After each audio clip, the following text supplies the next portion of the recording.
Kami dari Gitu, salam dulu. Tuh. Tadi ya.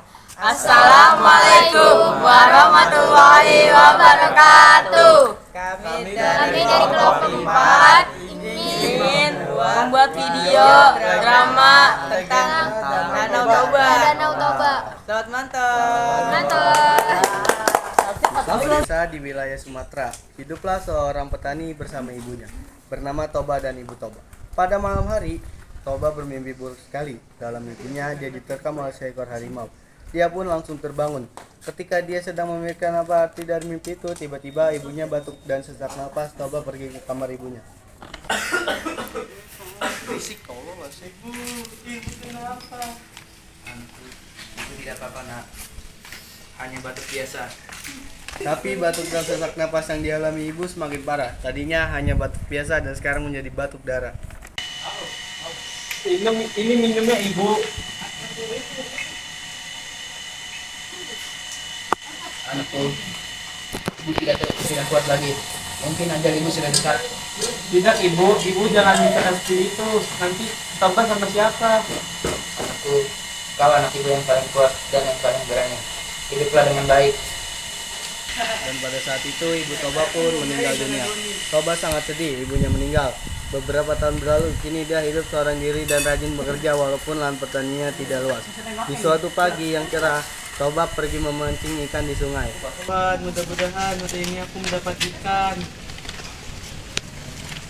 Beberapa saat setelah kail dilemparkan, kail tersebut bergoyang-goyang. Lalu ia segera menarik kailnya.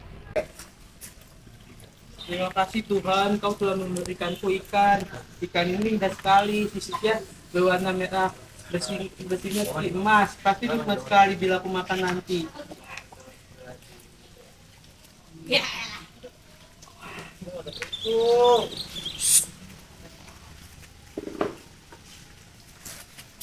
Toba pun pulang membawa hasil pancingannya ke hutan. Kemudian Toba mencari kayu bakar untuk membakar ikan yang ditangkapnya hari ini. Ikannya pun disimpan dekat pohon. Ketika ia sedang mencari kayu bakar, tiba-tiba ikan yang ditangkap oleh Toba berubah menjadi seorang gadis yang cantik jelita. Toba pun datang dengan membawa kayu bakar. Toba terkejut ketika melihat ikan di ember tidak ada. 2, 3. Mantap sekali ini ikannya.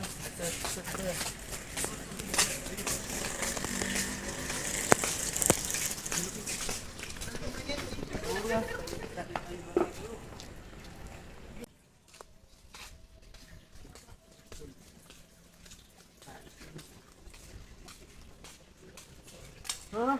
Manakah ikan cantik nan rupawan itu? Apakah dia sudah dimakan kucing? Tunggu, jangan kau memakanku. Aku bersedia menemanimu jika aku tidak kau makan. Siapa yang bicara itu? Ini aku, Pak. Ikan yang kau tadi tangkap. Aku dikutuk menjadi ikan oleh sang dewata. Aku bersedia menjadi istrimu. Benarkah? Tentu saja. Siapa nama kamu? Nama aku Putri. Dan namamu siapa? Namaku Toba. Ayo kita lekas pulang. Aku sudah tidak sabar ingin memberitahukan bahwa kau akan menjadi istriku. Tapi Toba, ada satu hal yang harus kau rahasiakan. Jangan kau menceritakan asal usulku yang dari ikan. Jika tidak, di desa ini akan terjadi bencana besar. Baiklah, percayakan semua ini padaku. Saat mereka memasuki kampung Patoba, ada beberapa orang yang tidak suka kehadiran Putri. Kamu tahu tidak? Tadi si Tom membawa cewek ke rumah. Dasar bujang. Paling dia guna-guna itu cewek supaya tertarik padanya kan? Oh iya, pintar kali kau ini. Tahu si Toba itu si Bukuk alias Bujang Apuk. Dasar. Perlu aku gigi liatnya.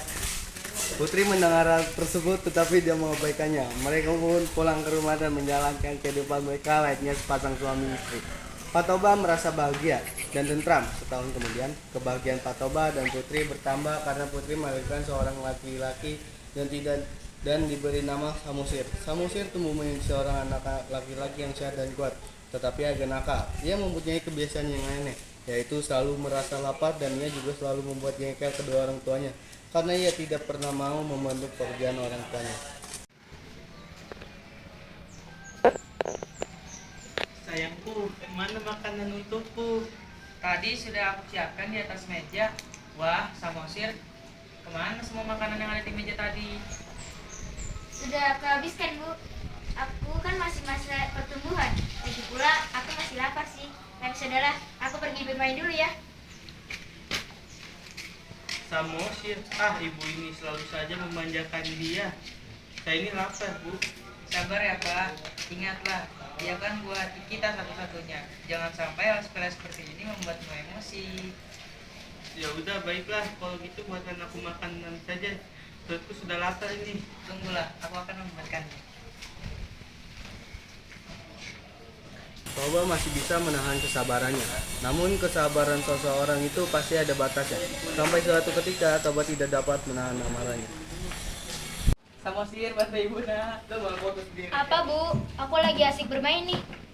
Antarkan bekal ini kepada ayahmu. Ayahmu sudah menunggu. Ibu sajalah.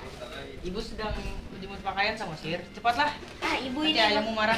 mengganggu saja. Sini. Dari awal Samosir memang sudah tidak berniat mengantarkan makanan tersebut. Sesampainya di pertengahan jalanan, di jalan Samosir melihat ada teman-temannya bermain dan ia ikut bermain. Padahal ayahnya sudah mulai lapar.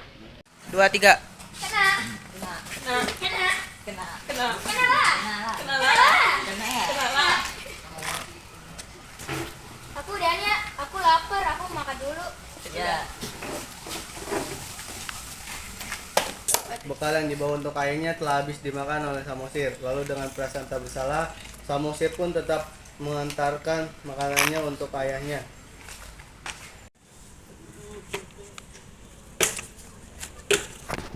Wah, lapar kali aku. Enak sekali nih kalau aku makan masakannya istriku. Pak, sudah aku antarkan.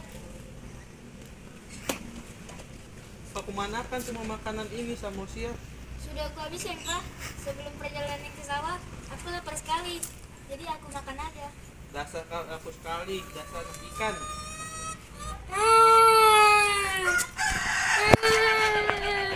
Samosir menangis, lalu berlari pergi menemui ibunya.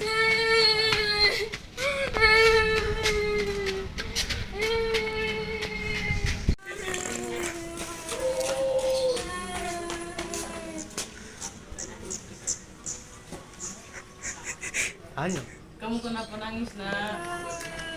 Ibu, apakah aku ini anak ikan? Siapa yang berkata itu kepadamu, nak? Jawab ibu, nak. Ayah yang mengatakan itu padaku. Ayahmu? Iya, itu bohong kan, Ibu? Ayah tidak benar kan? Sebenarnya ayah itu benar. Dulu sebelum ibu menikah dengan ayahmu, ibu adalah seekor ikan. Sekarang kau harus lari ke bukit tidak jauh dari rumah ini. Lalu kau naik ke pohon di atas yang paling tinggi, ya nak. Nanti kau sembunyi di sana. Cepat kau pergi, Samosir. Baik, Ibu.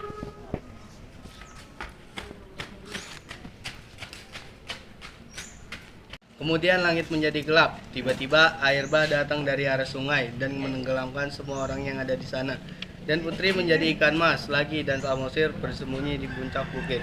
Setelah langit cerah, daerah yang tergenang air menjadi sungai dan Samosir menjadi pulau yang ada di tengah danau. Dan itulah kisah dari Danau Toba. Terima kasih sudah menonton.